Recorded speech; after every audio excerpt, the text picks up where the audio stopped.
you. Thank you. And I feel like this whole evening has been very amazing to me.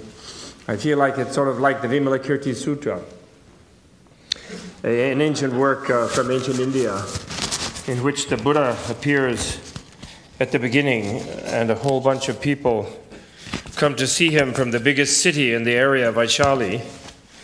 And they bring some sort of jeweled parasols to make an offering to him, all the young people actually from the city. The old fogies don't come because they're mad at Buddha. Because when he came to their city, he always accepts the first invitation that comes to him from whoever it is. And the local geisha, movie star sort of person, raced the elders of the city in a chariot and invited him first. So he was hanging out with the movie star. And of course they were grumbling, he's supposed to be religious and all this, and what is he doing over there at Amrapali's house with all his 500 monks and so on? They were all grumbling. And so they boycotted him. They wouldn't go and listen to him. But the young people all came. And they brought this kind of a jeweled parasol, and they put it on the ground. And as soon as they had laid all their big stack of these jeweled parasols that they used to carry in ancient India, he performed a kind of special effect, which made it into a giant planetarium, the wonder of the universe. Everyone looked in that, and they saw in there the total interconnectedness of all life in all universes. And of course, in the Buddhist cosmos, there are millions and billions of planets with human life on it.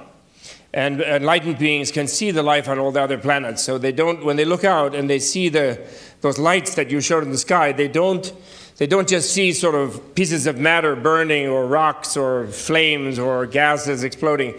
They actually see landscapes and human beings and gods and dragons and serpent beings and goddesses and things like that. So he made that special effect at the beginning to get everyone to think about interconnection and interconnectedness and how everything in life was totally interconnected. And then Lele Mase, I know his other name, Lele told us about interconnection and how we're all totally interconnected here and how we've all known each other. And of course, again, in the Buddhist universe, we've already done this billions of times in many, many lifetimes in the past. And I didn't give the talk always, and Chiho didn't, and Lele didn't, and Ed didn't, and Jim didn't. You did, and we had to watch you and so forth, and we're all still trying to, I guess we're all trying to become Tedsters, if that's a modern form of enlightenment. I guess so. Because in a way, if Tedster relates to all this interconnectedness of all the computers and everything, it's the forging of a mass awareness of where everybody can really know everything that's going on everywhere in the planet. And therefore, it will become what compassion is where it will become intolerable for us. Totally intolerable that we sit here in comfort and in pleasure and enjoying the life of the mind or whatever it is. And there are people who just absolutely are like riddled with this disease, and they cannot have a bite of food, and they have no place, or they're being brutalized by some terrible person and so forth. It just becomes intolerable. And with all of us knowing everything, then we're kind of forced by technology to become Buddhas or something, to become enlightened. And of course, we all be deeply disappointed when we do, because we sort of think that because we are kind of tired of what we do, a little bit tired, we do suffer, we do enjoy our misery in a certain way. We distract ourselves from our misery by running around somewhere. But basically, we all have this common misery that we're sort of stuck inside our skins. And everyone else is out there. And occasionally, we get together with another person stuck in their skin, and the two of us enjoy each other, and each one tries to get out of their own. And ultimately, it fails, of course, and then we're back into this thing. Because the egocentric perception, and from the Buddha's point of view, misperception, is that all we are is what is inside our skin. And it's inside and outside, self and other. And other is all very different. And everyone here is unfortunately carrying that habitual perception a little bit, right? You know, someone sitting next to you in a seat, it's okay because they're in a theater, but if you were sitting on a park bench and someone came up and sat that close to you, you'd freak out. What do they want from me?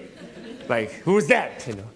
And so you wouldn't sit that close to another person because of your notion that it's you versus the universe, that's all Buddha discovered. Because that cosmic basic idea that it is us all alone, each of us, and everyone else is different, then that puts us in an impossible situation, doesn't it? Who is it who's going to get enough attention from the world? Who's going to get enough out of the world? Who's not going to be overrun by an infinite number of other beings if you're different from all the other beings?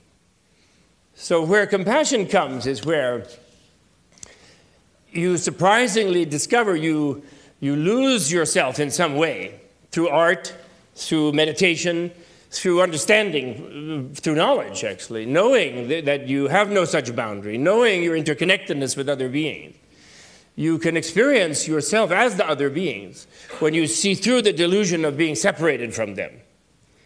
And when you do that, you're forced to feel what they feel.